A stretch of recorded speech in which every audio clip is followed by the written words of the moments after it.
Halo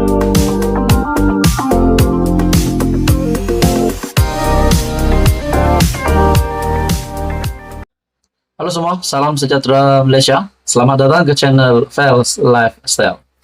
Saudara-saudara yang amat dihormati sekalian, baru-baru ini kita mendengar berkaitan dengan satu berita di mana Datuk Seri Anwar Ibrahim, Perdana Menteri Malaysia, akan membuat rombakan kabinet besar-besaran.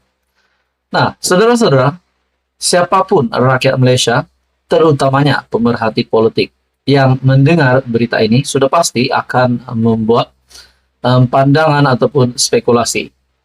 Nah, kita mengambil dari sudut pandangan rakyat Malaysia ataupun netizen dan juga pengundi.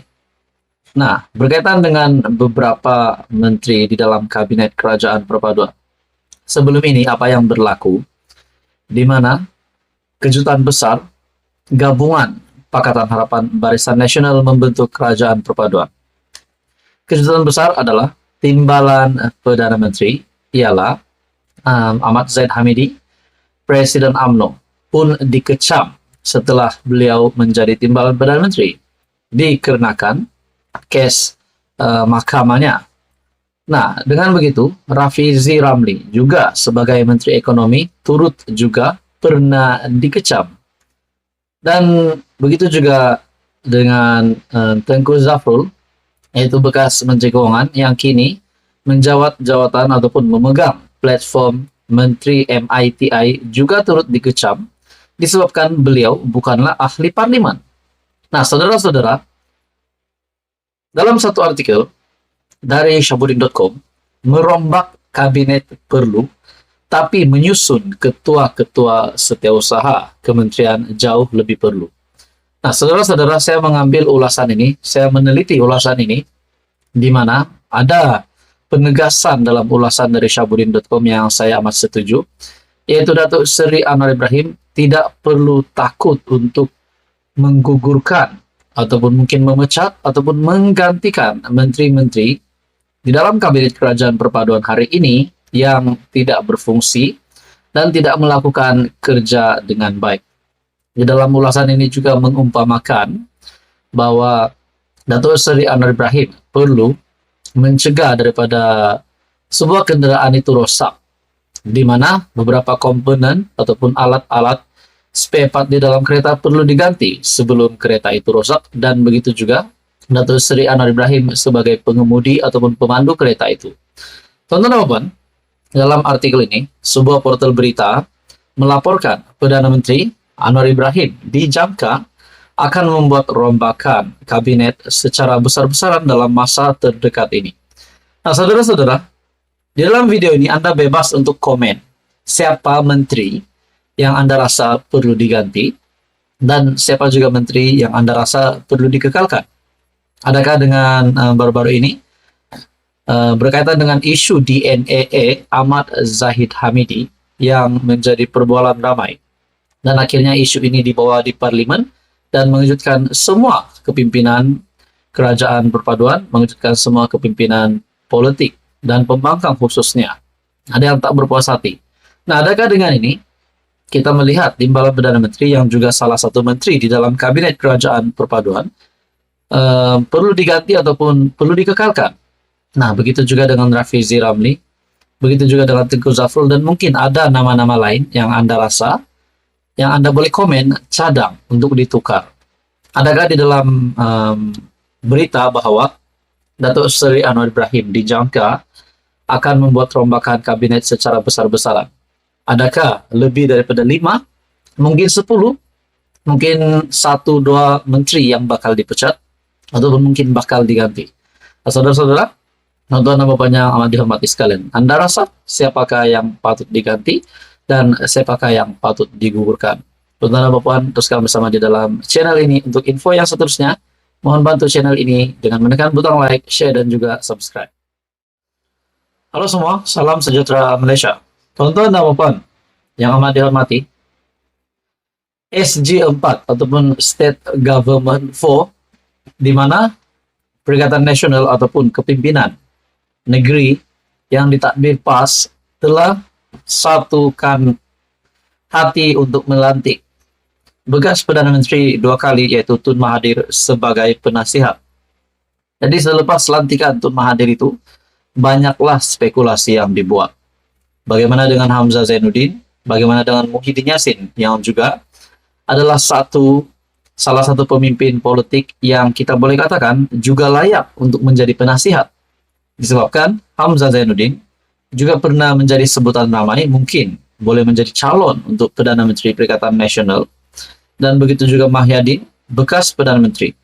Nah, kenapa dilantik Tun Mahathir? Saya melihat juga beberapa sumber dari beberapa media sosial, sumber berita, saya melihat ada yang kata disebabkan Tun Mahathir mempunyai banyak duit. Adakah perkara itu benar? Nah, saudara-saudara, tuan-tuan dan puan, susulan daripada lantikan Tun Mahathir sebagai penasihat 4 negeri Perikatan Nasional, akhirnya Razali membuat kenyataan SG4, State Government 4, bukan untuk berpolitik, tapi bangunkan negeri menurut Razali. 4 kerajaan PN yang ditadbir oleh PN atau State Government 4 bukan untuk berpolitik, tetapi ia bertujuan membangunkan 4 negeri berkenaan yang sentiasa dianggap mundur oleh Kerajaan Persekutuan. Ketua Penerangan Parti Pribumi Bersatu Malaysia, Datuk Razali Idris berkata, SG4 ditubuhkan bagi menyatu padukan 4 negeri selain pembentukan.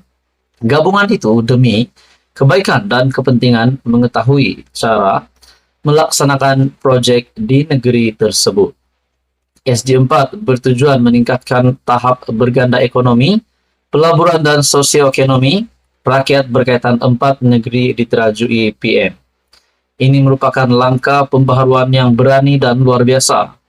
Satu inovasi gandaan ekonomi, pelaburan dan sosioekonomi bagi 4 negeri, yaitu Terengganu, Kelantan, Kedah, dan Perlis yang mempunyai tarikan dan keunikan tersendiri sebagai asas kekuatannya menurut Razali.